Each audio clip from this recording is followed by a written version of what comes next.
नमस्कार दोस्तों, welcome back. आप देख रहे हैं कॉफी विद सुबीर जैन। दोस्तों, केजरीवाल के ऊपर देशद्रोह का केस तो बनता ही है और अब तो इतने घिसे-पिटे बयान दे रहा है जैसे कि इससे पता नहीं क्या हो जाएगा। और अन्ना हजारे इसके गुरु ने भी इसको कुकर्मी कह दिया है। और केजरीवाल क्या कह रहा है? मंदिरों में जाने के लिए हमें बोल रहा है हिंदुओं को। ये सारे के ऊपर बातें करेंगे, विश्लेषण करेंगे डीपली।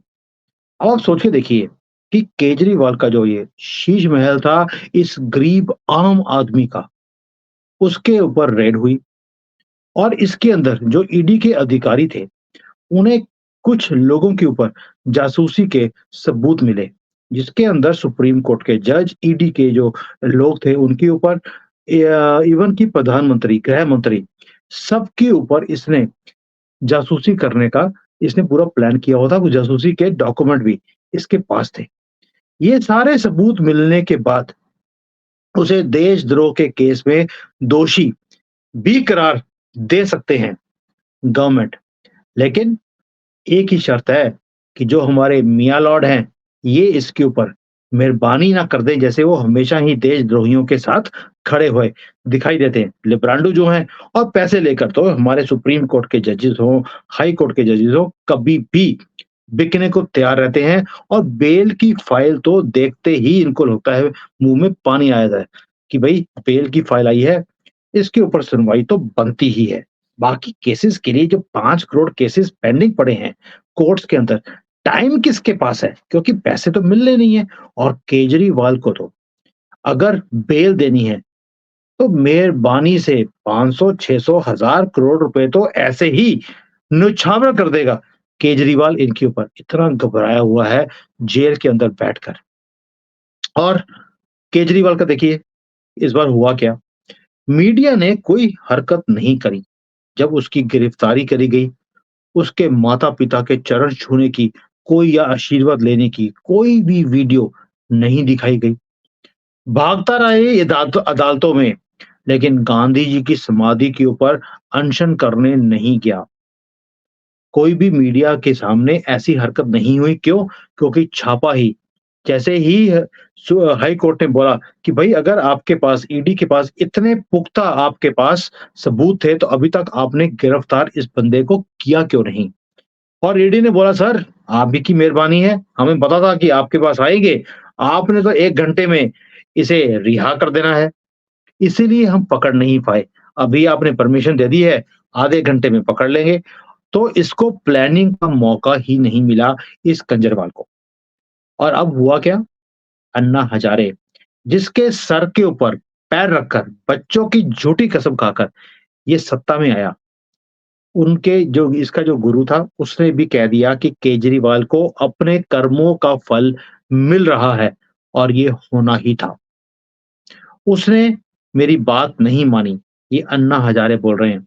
और मैंने इसको पहले बोला था कि शराब का विरोध करना चाहिए, तुमने तो शराब में मुख्यमंत्री भी डुबोया हुआ है, अपने हाथ भी तुमने उसी के अंदर डुबो दिए। लोगों को पानी भर-भर के बेचा और एक्साइज़ खा गया, सेल टैक्स खा गया और तूने कमीशन खाया, हर बोतल के ऊपर 3-300 रुपए। आप सोच के देखिए, ये कौन बोल रहा है? अन्ना हज़ारे, जो कि घोटालों के खिलाफ एक अनशन पे बैठे थे और इस बंदे ने उसके अनशन को टेक ओवर कर लिया और पैसों के सामने टिक गया। दरअसल केजरीवाल ने सत्ता के नशे में सबको भुला दिया। कुर्सी प्यारी थी इसको, उसके सामने इसे कोई दिखा ही नहीं। उसे ये भी भान नहीं रहा कि नरेंद्र मोदी जैसे जो भगवान के भक्त हैं, उनके ऊपर राजनीतिक कीचड़ उछालने का कोई मतलब बनता ही नहीं था। इसने मोदी जी हमेशा ही अपनी मर्यादा में रहकर काम करते हैं, लेकिन ये बोलता था मोदी जी का अहंकार बहुत ऊँचा है, लेकिन ये अपने अहंकार को कभी भी जो चरम सीमा पे पहुँच गया था, उसे ये देखता नहीं था। आपने कभी भी देखा होगा इस बौने को, जब भी ये चलता था, कैसे चलता था? जैसे कि राजा हो इस देश का। इसे लगता था कि मेरे से बड़ा कोई पॉलिटिशियन इस देश में है ही नहीं। 220 सीटें तो ये अकेला लोकसभा में लेके आने वाला था इस बार, जबकि 97% जो इसके विधायक होते हैं, उनकी तो ज़मानत ज़ब्त हो जाती है, लेकिन मोदी इससे डरे हुए हैं। ये बोलता था सबके सामने। अपना अहंकार नहीं देखा, लेकिन मोदी जी ने कभी भी केजरीवाल की बेबुनियाद, असभ्य जो भाषा होती है, उसको कभी भी या उसके जो आरोप लगाए होते थे, कभी भी जवाब भी नहीं दिया। लेकिन ये निश्चित है कि मोदी का जो दिल है ना, वो केजरीवाल को श्राप ज़रूर देता होगा। और हमारा जो सनातन का धर्म है, इसमें बोलते हैं कि श्राप हो, आशीर्वाद हो, कसम हो, जैसे ही आपके मुँह से निकलती है, वो उसके उसी तरफ उसी वक़्त वो अपने काम करने शुरू कर देती है। और मोदी जी ने कितनी बार इस बंदे को श्राप दिया होगा, कसम खाई होगी कि ऐसे सांप को मैं छोड़ूँगा नहीं जो देश के खिलाफ काम कर रहा है। और मैं भी चाहता हूँ कि केजरीवाल ने भी श्राप दिए हुए हैं कि मोदी जी के तो टुकड़े करने हैं, इन्हें जेल भिजवाना है, इनकी गवर्नमेंट को घेरना है। मैं भी कहता हूँ ईश्वर से कि केजरीवाल की कसम तो कभी पूरी ना हो, लेकिन जो मोदी जी का श्राप है इस आदमी के ऊपर, वो सामने आ गया और ये आना भी चाहिए था। अभी तो राहुल गांधी का भी नंबर है। हो सकता है राहुल गांधी को केजरीवाल की जो ऊपर जो मोदी जी ने श्राप दिया है, वो पूरा होते हुए, देखते हुए शायद राहुल गंदगी को भी एहसास होगा। वैसे तो एहसास वाले लोग नहीं हैं, क्योंकि मोमिन्स को तो 1000 साल से एहसास हुआ नहीं है। राहुल विंची खान गंदगी, इसको कहाँ से हो जाएगा? अब दूसरी तरफ देखिए, हो क्या रहा है? अब जब से इसको अरेस्ट किया है, हर रोज़ सुबह, शाम, रात जो आम आदमी पार्टी के जो नेता हैं, वो क्या ढोल पीट रहे हैं कि केजरीवाल के घर में रेड हुई, लेकिन एक भी रुपया नहीं मिला। अगर घोटाला हुआ था, तो पैसे कहाँ गए? एक ही तर्क सारे लिब्रांडो कब से कर रहे हैं? जब से सत्येंद्र जैन को, सिसोदिया को, संजय सिंह को पकड़ा था, तब भी इनका यही रोना था कि भई इनके घर से तो एक भी रुपया नहीं मिला। खुद केजरीवाल भी यही तर्क देता रहा। लेकिन अब हुआ क्या है? ये भी सत्य है कि इन तीनों को ज़मानत भी नहीं मिली है हाई कोर्ट से या सुप्रीम कोर्ट से, जो कि इन्हीं के बैठाए हुए लिब्रांडू जजेस हैं, बिके हुए जजेस हैं। और हमारा जो सुप्रीम कोर्ट का चीफ जस्टिस है, वो कितना बड़ा लिब्रांडू है, ढोलकी बोलते हैं पंचोली जी उसे। अब मुझे तो ढोलकी का मतलब समझ नहीं आता। अगर आपको पता हो कि ढोलकी का मतलब क्या होता है, तो मुझे प्लीज़ कमेंट्स में समझा देना कि उस सुप्रीम कोर्ट ऑफ इंडिया के जो चीफ जस्टिस है, उसे ढोलकी क्यों बोला जाता है? और मुझे लगता है कि ढोलकी देखकर नाचना-गाना शुरू करता है और लोग उसके ऊपर पैसे फेंकते हैं। मुझे ऐसा लगता है, बाकी मुझे पता नहीं, आप मुझे बता देना।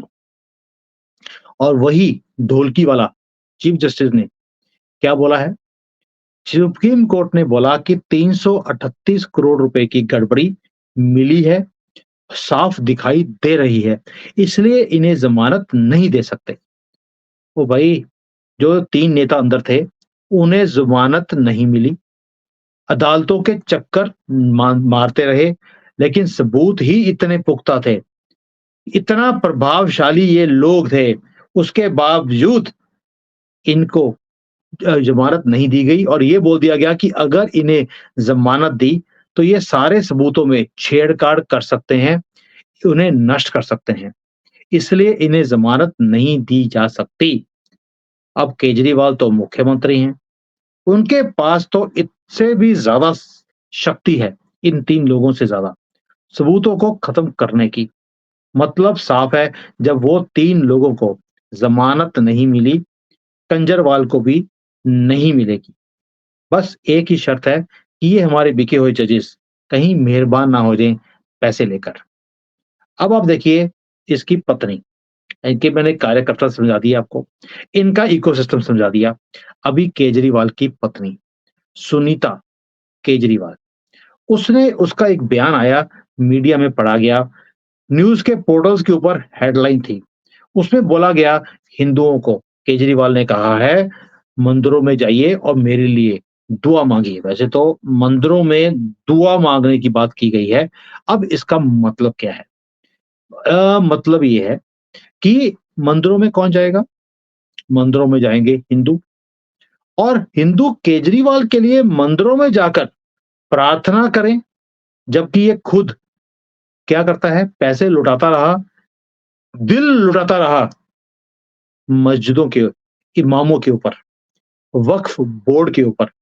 इतना ही नहीं, पाकिस्तान, बांग्लादेश, अफ़गानिस्तान ये और बर्मा, वहाँ से इल्लीगली आए हुए जो लोग थे, उन्हें बसाता रहा मुसलमानों को। और जो पाकिस्तान, बांग्लादेश, अफ़गानिस्तान से हिंदू शरणार्थी आए थे, नागरिकता मिली है उन्हें सीएए के अंदर, उसके विरोध में इसने बोला ये सारे डकैत, बलात्कारी और चोर आए हैं वहाँ से, इन्हें मैं यहाँ पर बसने नहीं दूँगा। यानी कि बांग्लादेशी इसे दूध के धुले हुए, अल्लाह के भेजे हुए फरिश्ते दिखाई देते हैं। हिंदू इसे चोर-चक्के दिखते हैं। और फिर ये हिंदू कौम को कैसे बोल सकता है कि आप मेरे लिए कष्ट उठाएँ और मेरे लिए जाकर भगवान से मिन्नतें माँगे, क्योंकि केजरीवाल ने तो हमेशा ही वोटों के लिए और नोटों के लिए मुस्लिम समुदाय के सामने ही नाक रगड़ी है। यानी कि कहीं न कहीं इसे भी पता है कि मुसलमान सिर्फ़ लेना जानता है, दुआ भी माँग नहीं सकता कंजरवाल के लिए। प्रार्थना कोई करेगा तो हिंदू ही करेगा। इसलिए गुहार भी हिंदुओं से लगाई है। देखिए इसका दोगलापन। पता है इसे कि वो इसके लिए कुछ नहीं करेंगे।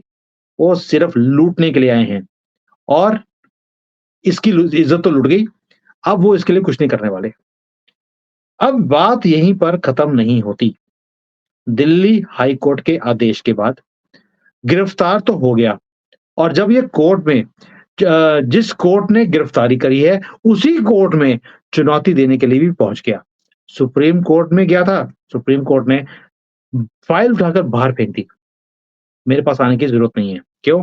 उन्हें पता था कि अगर अब हमने कुछ किया, अब देश के लोग रोज़ इन सुप्रीम कोर्ट के जजेस का पर्दाफ़ाश करते हैं और हम तो छोड़ते ही नहीं हैं इस चीफ जस्टिस को, ढोलकी को।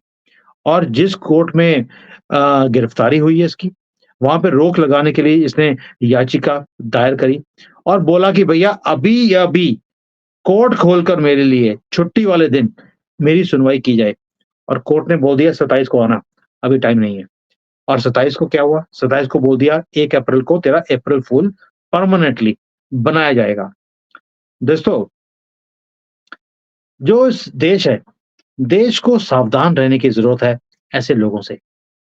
मैंने पर्दाफ़ाश किया आज, कैसे ये देशद्रोही, कैसे ये स्नूपिंग कर रहा था हमारे सारे आधारों के ऊपर, इवन कि प्रधानमंत्री के ऊपर कि वो किसको फ़ोन करते हैं, किससे बात करते हैं। अपने नेताओं के बच्चों के ऊपर, लड़कियों के ऊपर भी इसने ये स्पाई डिवाइसेज़ लगाए हुए थे, उन्हें ब्लैकमेल करने के लिए। जो व्यक्ति खुद को स्वीट टेररिस्ट बोल सकता है, वो गिरफ्तारी के खिलाफ कोई भी हिंसक कार्य कर सकता है। अब 31 मार्च को इसने अनाउंस कर दिया कि हम पूरे भारत में दंगे कराएँगे। अब आप सोच के देखिए, इलेक्शंस का टाइम है, ये सारे ऑपोज़िशन लीडर्स इसके साथ खड़े हो गए और वो बोल रहे हैं कि हम भी इस आंदोलन का पार्ट बनेंगे। अब इसके लिए इन्हें शायद देश में आतंकी हमला ही क्यों ना करवाना पड़े, ये पीछे नहीं हटेंगे।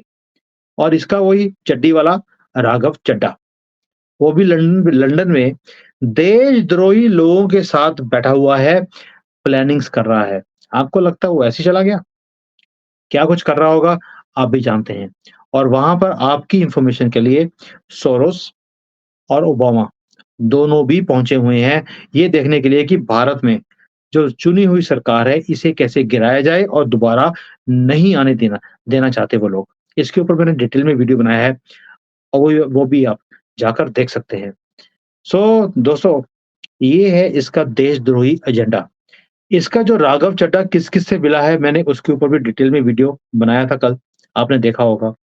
अब अगली कड़ी इसकी शुरू होने वाली है 31 मार्च से। देखते हैं इसकी गिरने की लिमिट क्या है। लेकिन आप इन लोगों को छोड़ना नहीं, स्पेशली आपके लोगों को। थैंक यू, जय Hind, Vande Mataram. Hi there. If you liked the video, please don't forget to smash the like button, subscribe to our channel, and activate the bell icon so that you receive all notifications whenever we upload a new video. Thanks for watching.